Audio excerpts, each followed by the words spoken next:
It all happened all at once.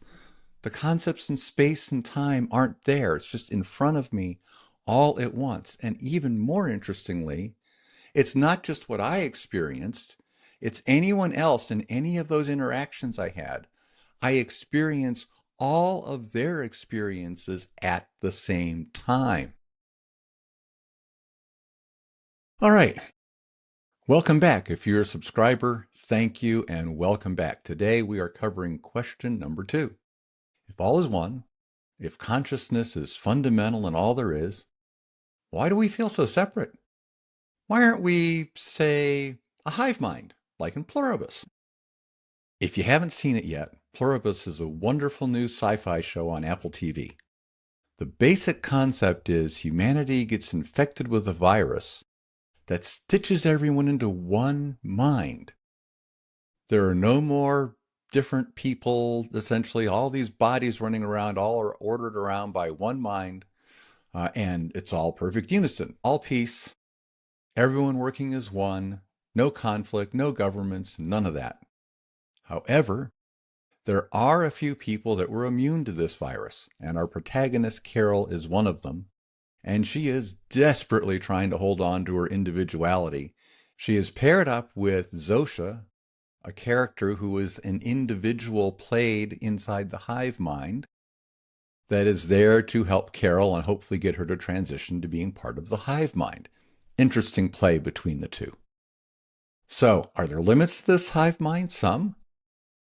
And there's a great scene where Zosha and Carol are both getting this wonderful massage.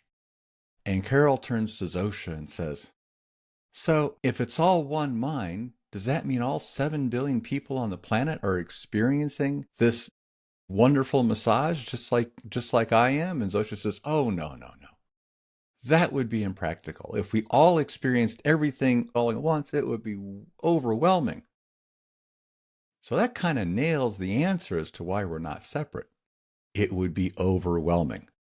Not just the experiencing, but the thinking, the activities of our bodies, all of that would be overwhelming. So Pluribus kind of goes partway there, but not all the way there. How would this work then?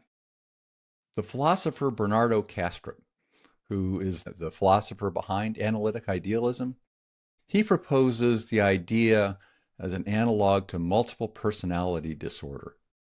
In multiple personality disorder, a person has many personalities, of course, which we would call alters in psychology. And they can have very different personalities.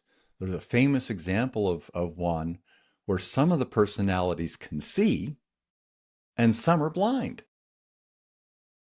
They looked at the optic nerves, things like that of this person, and they're all just fine. It's just that some of those alters are actually blind and don't use it, and some can see. So these are what we call dissociated alters. And he proposes that really us as individuals are dissociated alters of the one consciousness. Dissociated because that makes it more practical, operate in the world, to be able to experience each other and experience consciousness. So we have what he calls a dissociative boundary between us. And as we look out of that dissociative boundary at another person, we're really just seeing representations of consciousness as another person out there. We're actually one, but we're dissociated alters. What happens when a multiple personality is cured, is resolved? Interestingly, the person gains all the memories and experiences of all those alters. It all comes together as one. So you have to wonder, what happens when we die? Something like this? If you look at the accounts of near-death experiences, and there are lots and lots of research on NDEs now, one of the most common elements is the life review. And the interesting thing about the life review is when they happen, people describe them, but when they describe them, they say, you have to understand, it's not like I saw it in sequence. It all happened all at once. The concepts in space and time aren't there. It's just in front of me all at once. And even more interestingly, it's not just what I experienced. It's anyone else in any of those interactions I had. I experience all of their experiences at the same time. Kind of like if all those dissociated alters were suddenly put back together. So at death, we seem to lose that individuality and gain all the perspectives again. Another way Bernardo has of looking at this is imagining a river and whirlpools forming in the river. And as those whirlpools form, they are like dissociated entities in the same river.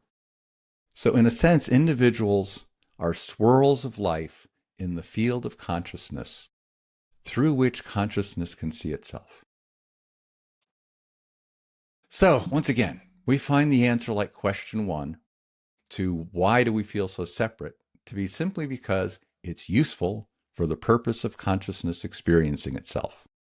Next up, the toughest question: why is there suffering? Subscribe and follow to learn more.